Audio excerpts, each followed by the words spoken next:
Et c'est Lévi sans interdit. Bonjour Elisabeth. Bonjour Elisabeth. Bonjour Cécile, bonjour Patrick, bonjour à tous. La famille change et la justice en prend acte en reconnaissant, écoutez bien, l'autorité parentale à 4 parents. De quoi s'agit-il ? Oui, alors un couple d'homosexuels et un autre de lesbiennes sont amis, et donc chacun des hommes fait un enfant avec l'une des femmes. L'histoire ne nous dit pas comment, mais bon, voilà.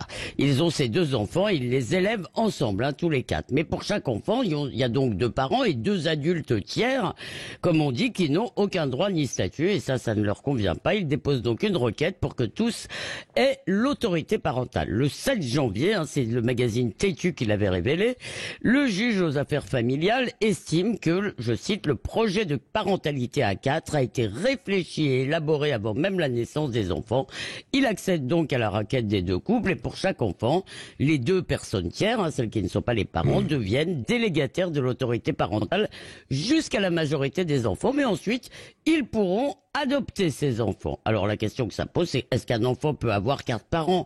4 parents, bien sûr, on va nous dire que là, il ne s'agit pas de ça, puisqu'on distingue l'autorité parentale et la parentalité. Mais bien sûr, cette distinction durera jusqu'à ce qu'une grande loi progressiste abolisse cette discrimination d'un autre âge, et tout le monde devra s'émerveiller sur les familles composées de 2 papas et de 2 mamans, comme on dit maintenant. Oui, c'est vrai. Est-ce que c'est un problème ? Vous voudriez que la famille reste figée, Elisabeth Lévy, sur finalement papa, maman et les enfants. C'est ça. Oui, ça ne doit pas être si terrible, puisque tant de gens y aspirent, d'ailleurs, en particulier les homosexuels, qui il y a 50 ans se targuaient d'y échapper, et maintenant ils veulent effectivement cette famille, papa, la bonne et moi, pourrait-on dire.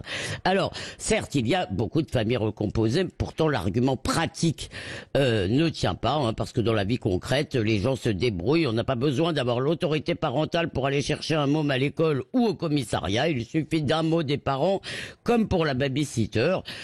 Et l'autorité donc peut s'accorder au cas par cas en cas de besoin. Et puis d'abord, pourquoi s'arrêterait-on à 4 Pourquoi s'arrêterait-on à 4 Oh là là, pardon pour cette liaison horrible. Si des parents décident d'élever leur enfant en communauté, pourquoi ne donnerait-on pas l'autorité parentale à 40 personnes ou 50 Et puis, plus sérieusement, cette décision, elle concerne la filiation, elle a des implications anthropologiques très profondes, donc elle touche à la condition humaine. Ce n'est pas un JAF, un juge aux affaires familiales, de décider sur un coin de table. Et à quoi est-ce qu'on assiste ? On assiste à la poursuite de la déconnexion entre la famille, la parentalité et la filiation. Dans l'imaginaire de ces juges, de ce juge et des parents, des 4 parents, eh bien le parent, ce n'est plus celui qui engendre ou qui adopte, c'est celui qui aime et qui éduque, car la généalogie est expulsée au profit de la fabrication de soi, la filiation est remplacée par le désir. Et moi, finalement, ces individus venus de nulle part, cette post-humanité, me fait un peu regretter l'humain à l'ancienne avec ses névroses et ses turpitudes. Comme le disait Philippe Muret, la préhistoire a commencé, et je ne suis pas sûr que ce soit une bonne nouvelle. L'après-histoire, pas la préhistoire. Oui, absolument, merci, la post-histoire. Oui, merci absolument. Patrick.